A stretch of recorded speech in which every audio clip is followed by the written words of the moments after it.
5월 22일 목요일 새벽예배 본문의 말씀은 이사야 7장 10절에서 마지막 절 25절까지 말씀이 되겠습니다. 이사야 7장 10절로 마지막 절까지 말씀을 통해서 목요일에 주시는 은혜를 함께 나누도록 하겠습니다. 자, 어제 우리가 말씀을 통해서 7장 1절로 9절까지 말씀을 통해서 우시야 왕 때, 아하스 왕 때에 남유다의 12대 왕이었던 아하스 왕 때에 이 같은 민족이요 형제였던 북이스라엘이 이방 나라인 아람 나라와 함께 남유다를 침략하는 그러한 이야기를 그 7장을 통해 보았습니다. 그래서 이 남유다가 굉장히 두려움에 떨어요. 그러니까 북이스라엘은 아람과 동맹을 맺었으나 남유다는 하나님과 동맹을 맺었어야 된다라는 말씀을 통해서 어제 그 말씀을 드렸는데, 이러한 두려움에 떨고 있던 그 남유다 아하스 왕에게 하나님께서는 이사야 선지자를 통해서 임마누엘을 약속하십니다. 즉 하나님 임마누엘, 하나님이 우리와 함께 하신다. 하나님이 함께 하실 거니까 두려워하지 말아라. 걱정하지 말아라. 이런 예언의 말씀을 이사야 선지자를 통해서 하시게 됩니다.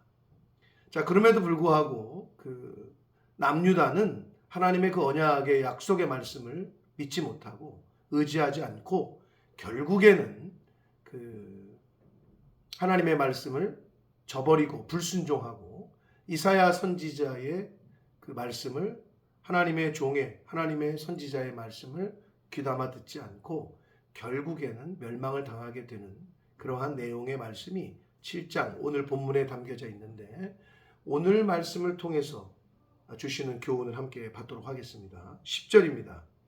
여호와께서 또 아하스에게 말씀하여 이르시되 너는 내 하나님 여호와께 한 징조를 구하되 깊은 데에서든지 높은 데에서든지 구하라.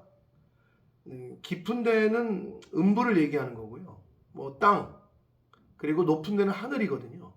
그러니까 어떤 것이로든지 징조를 구해봐라 라고 말씀합니다. 그랬더니 아하스 왕이 12절 이르되 나는 구하지 아니하겠나이다. 나는 여호와를 시험하지 않겠습니다 라고 이야기를 해요. 그러나 이거는 어떻게 보면 굉장히 믿음의 고백 같지만 그게 아니라 이미 아하스 왕은 다른 아수르에게 마음을 뺏긴 상태였던 거죠. 니네가 아람과 동맹을 맺어? 그러면 나는 하나님이 아니라 하나님과 동맹을 맺었어야 되는데 아수르에게 마음을 빼앗기고 하나님을 전적으로 의지하지 않는 그러한 의미의 그 대답이었어요. 그러자 13절 이사야가 이르되 다윗의 집이여 원하건대 들을지어다. 좀 들어라. 구약성경에서 이 들으라는 신명기의 쉐마, 이스라엘아 들으라, 굉장히 중요한 신학적인 의미가 있고 굉장히 중요한 우리 신앙생활할 때의 중요한 교훈입니다. 왜냐? 듣지 않고는 믿음이 생기지 않아요. 믿음은 들음에서 온다고 이제 신약에서 그러는데, 이미 하나님께서는 그걸 알고 계시기 때문에 구약성경에서 계속 쉐마, 들으라, 들으라 라는 말씀을 굉장히 강조하십니다. 신앙생활은 어떻게 보면 들음으로부터 시작된다고 할 수 있습니다. 들으라 라고 말씀하시면서 너희가 사람을 괴롭히고서 그것을 작은 일로 여겨 또 나의 하나님을 괴롭히려 하느냐 라고 말씀하셔요. 이건 뭐냐? 듣지 않는 거는 하나님을 괴롭히는 거예요. 듣지 않는다는 거는 하나님을 괴롭히는 거. 나아가 불순종은 하나님을 괴롭히는 거예요. 자녀가 불순종하잖아요. 아버지의 마음을 힘들게 하고 괴롭히는 거예요. 이제 그거를 교훈하고 있습니다. 여러분, 부모님의 마음을 괴롭히는 자식이 되고 싶으세요?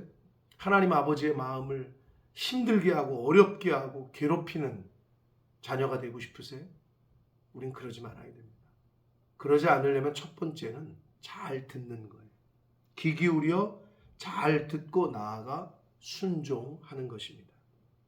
자, 14절 그러므로 주께서 친히 징조를 너희에게 주실 것이라. 하나님께서 이사야 선지자를 통해서 계속 지금 말씀하시는 겁니다. 보라, 처녀가 잉태하여 아들을 낳을 것이요 그의 이름을 임마누엘이라 하리라. 임마누엘, 하나님이 우리와 함께 하신다. 이 임마누엘의 약속을 여기서 하십니다.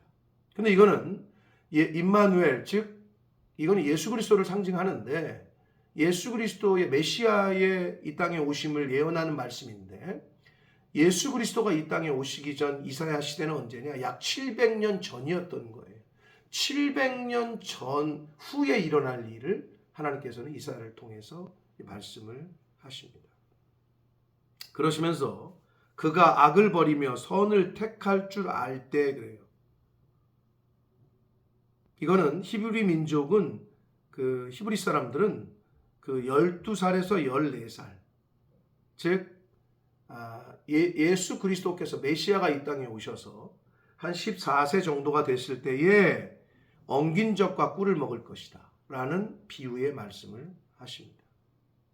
그리고 이렇게 얘기를 해요. 16절까지 보면 대저 이 아이가 악을 버리며 선을 택할 줄 알기 전에 내가 미워하는 두 왕의 땅이 황폐하게 될 것이다.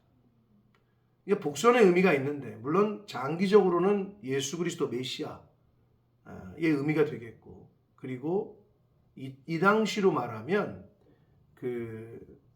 여기서 말하는 두 왕은 아람과 북이스라엘 두 나라가 지금 합력해서 하나님의 다윗의 가문 남유다를 지금 침략한 거잖아요. 그 왕이 황폐하게 될 거라고 하는데 이게 어떻게 실현이 되느냐? 역사 속에서 이 아람 나라는 아수르에 의해서 북이스라엘이 멸망당하기 전에 약 10년 전에 먼저 아수르에 의해서 아람이 멸망을 당하고 그리고 10년 후에 BC 722년에 아수르에 의해서 북이스라엘이 멸망을 당하게 됩니다. 그래서 성취가 돼요. 계속 봅니다. 17절 여호와께서 에브라임 즉 북이스라엘을 말합니다. 북이스라엘이 유다를 떠날 때부터 당하여 보지 못한 날을 너와 내 백성과 내 아버지 집에 임하게 하시리니 이렇게 말씀하고 있습니다. 곧 아수르 왕이 오는 날이라. 자 여기 17절부터는 이제 그 마지막 절까지는 아수르를 통한 남유다의 징계를 예언하시는 말씀인데 자 여기서 결국 아수르가 남유다를 멸망시키거든요. 그런데 북이스라엘을 멸망시키거든요.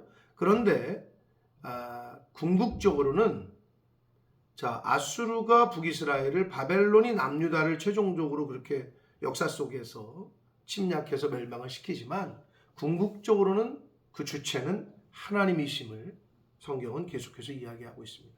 여호와께서 임하게 하실 것이다. 그래서 아수르를 통한 남유다의 징계를 그날에는 이라는 말로 표현하고 있어요. 성경에서는 그날에는 여호와께서 애굽 하수에서 먼 곳에 파리와 아수르 땅에 벌을 부르신다. 자 18절부터 지금 마지막 절까지 해서는 굉장히 비유적이고 상징적인 표현을 하십니다.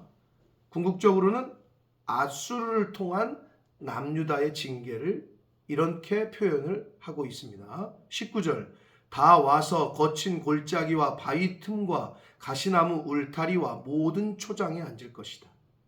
계속 봅니다. 그날이 언제예요? 하나님께서 남유다를 징계하시는 날에는 그날에는 주께서 하수 저쪽에서 세내어 온 삭도 곧 아수르 왕으로 내 머리털과 발털을 미실 것이요 수염도 깎으실 것이다. 그러니까 이 당시에는 수염이 깎이거나 머리털이 깎이는 것은 굉장히 수치로 여겼단 말이에요. 우리나라 옛날에 조선시대 그 이전에도 마찬가지잖아요. 수염은 굉장히 위험을 나타내고 함부로 수염을 깎거나 머리를 상투를 자르는 것을 굉장한 수치로 여겼었던 것처럼 이때도 그랬는데 하나님께서 이렇게 징계를 하실 거라는 거예요. 또 그날에는 사람이 한 어린 암소와 두 양을 기르니 이렇게 말씀합니다.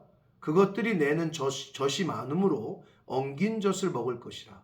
그 땅 가운데 남아있는 자는 엉긴 젖과 꿀을 먹을 것이다. 이게 무슨 말이냐 하면 한 마리의 암소와 두 마리의 양이 내는 것으로 젖을 내는 것으로 만족하게 먹을 수 있는 최소한의 인원 그 렘넌트 최소한에 남아있는 그 한 마리의 암소와 두 마리의 양이 젖을 내면 얼마나 되겠어요? 그러니까 굉장히 적은 수가 남을 거라는 거를 이렇게 비유적으로 말씀을 해주고 있습니다.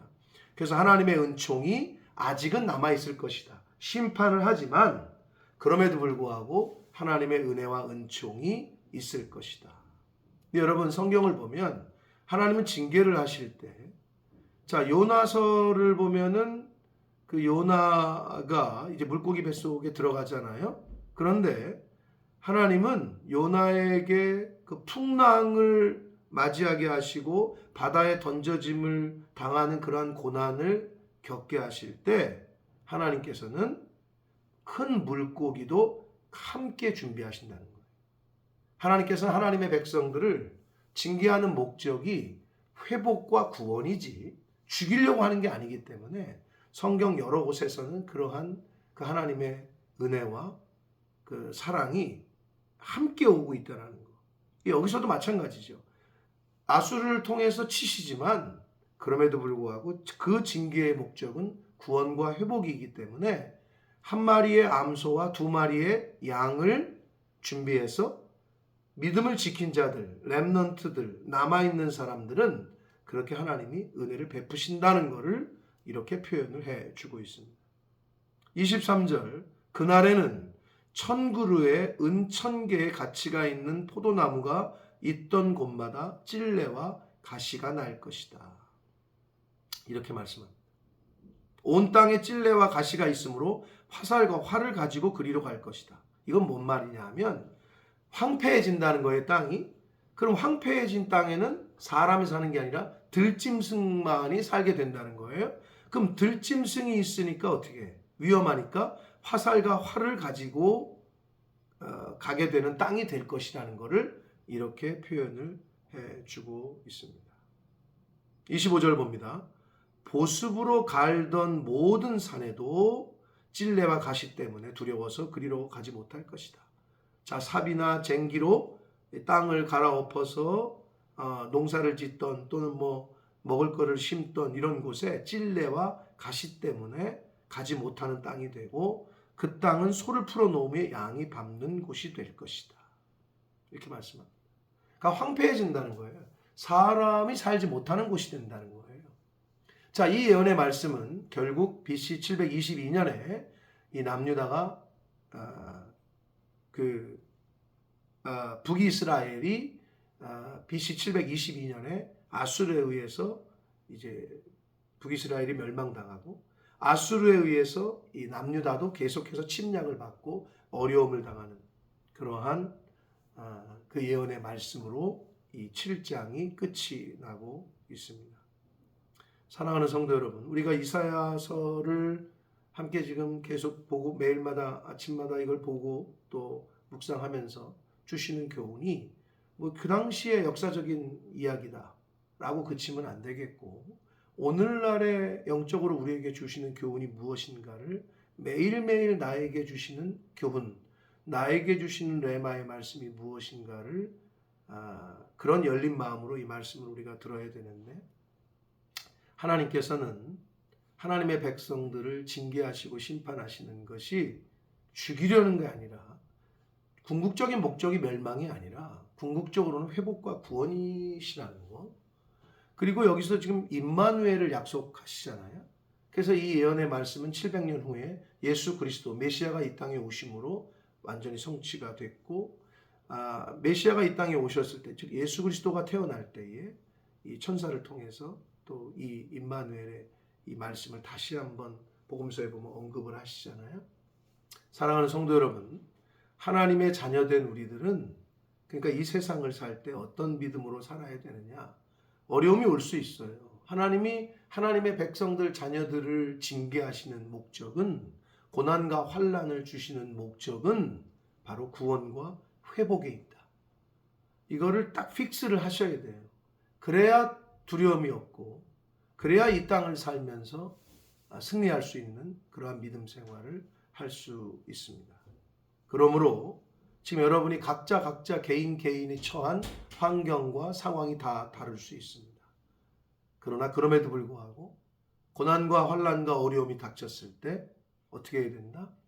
하나님의 요나에게 그 어려움이 닥쳐서 바다에 던져졌을 때 큰 물고기를 예비하셨던 것처럼 하나님은 항상 한 마리의 암소와 두 마리의 어린 양을 예비하셨던 것처럼 믿음을 지킨 자, 이 시대에 영적으로 남은 자, 믿음으로 이 세상을 걸어가는 자들은 하나님께서 한 마리의 암소와 두 마리의 양을 통해서 공급하시고 먹이셨던 것처럼 바로 그러한 은혜를 베푸실 줄 믿습니다.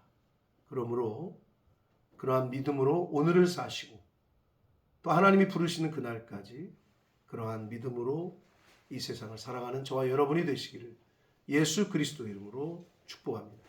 살아계신 하나님 아버지, 감사와 찬송과 영광을 올려드립니다. 아버지 하나님, 오늘도 생명을 주시고 새로운 한날을 주시고 하나님의 말씀을 통해서 또 교훈해 주시니 아버지 감사합니다.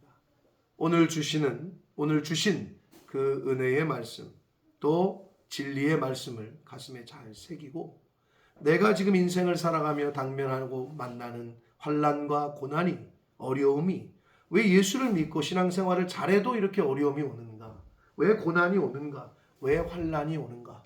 헷갈리거나 고민할 것이 아니라 하나님의 은혜요, 하나님께서 우리를 구원하시고 회복시키시기 위함임을 이제 깨닫고 알았으니 그 믿음으로 오늘 한 달을 살고 남아있는 인생을 살아가는 믿음의 사람들, 하나님의 백성들이 되어지도록 주님 은혜 내려 주옵소서.